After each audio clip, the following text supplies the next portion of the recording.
Today's lesson's over section 5.4, the fundamental theorem of calculus. Now, we've already touched on one piece of the fundamental theorem of calculus, which is when you're looking at the integral from a to b for a function of f dx, you can actually find that value by taking the antiderivative of that function and plugging in the b value and subtracting it from the a value of the antiderivative. Okay? But now there is a second piece. So when you have a function and you're going from a to a particular value, f of t dt, that is actually the same thing as the derivative of that function. So in other words, taking the derivative of your integral x or a to x for f of t, that is the same thing as f of x.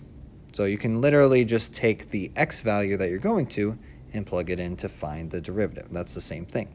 And so these first two examples, we're going to prove that. So looking at this function as I'm going from 0 to x for 1 minus t squared dt, plugging in the x value there for this function of 1 minus x cubed is the same thing as the derivative of g. The same thing for letter b, I can plug in that x there to get 1 over x plus 1 for that derivative. Now let's use our formula that we've already been using for doing the antiderivative, finding the area underneath the curve for our original function. And so here, if I plug in or take the antiderivative of 1 minus t cubed, that gets me t minus t to the fourth divided by 4. And so plugging in the x and plugging in the 0, finding that difference, that gives us our original function.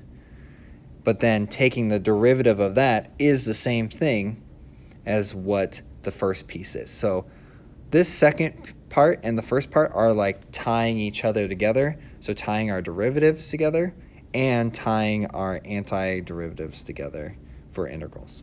So doing the same thing with letter b, the antiderivative of 1 over t plus 1 is the ln of the absolute value of t plus 1.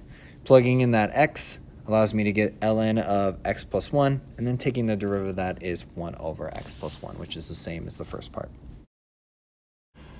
Now, as we use the first part of the FTC to find our derivative, we want to be able to kind of plug in other values. So sometimes they're not going to give you just x. They might be an entire function other than x.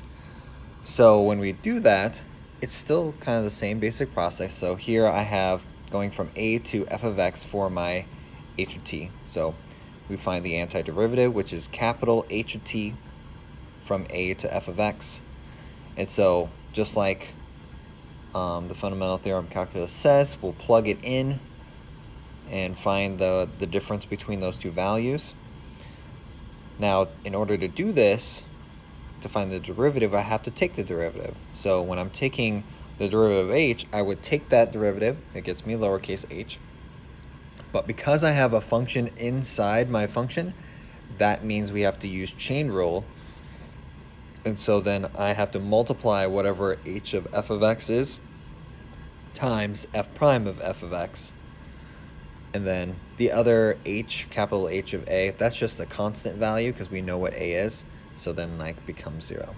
So when we take these, we're going to need to kind of think about that as we're finding these derivatives. So for these problems, notice that for both of them, we're not going from a number to x. And so we need to readjust our values for our integration so that we are meeting those needs to be able to apply the fundamental theorem of calculus for the first part. So in order to do that, I split them up so that I'm going from square root of x to 0 and 0 to x. So the second one is taken care of. The first one needs to be readjusted using one of our properties where I can flip-flop the a and b's, which makes that integration negative.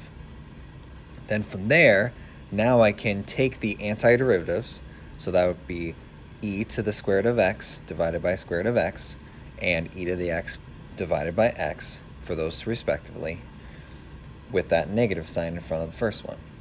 Now with that, we want to take the derivative. And so what that means is that you're going to take the derivative of the inside function, which is square root of x.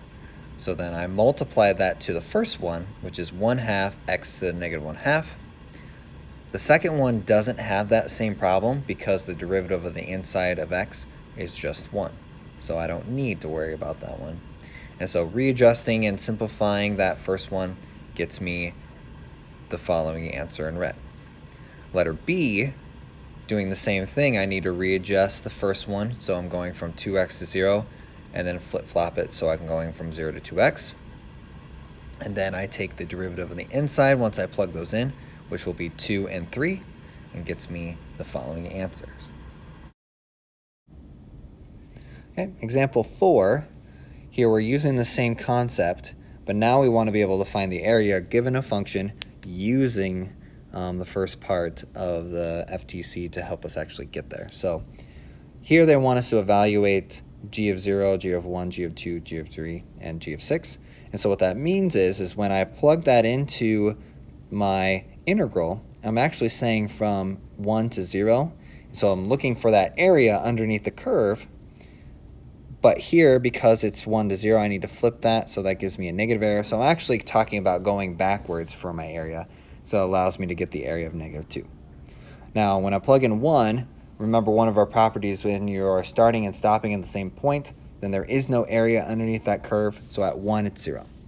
But then going to 2, so going from 1 to 2, now that it creates a trapezoid. So I'm going to use a trapezoid equation because I don't have a function notation for this.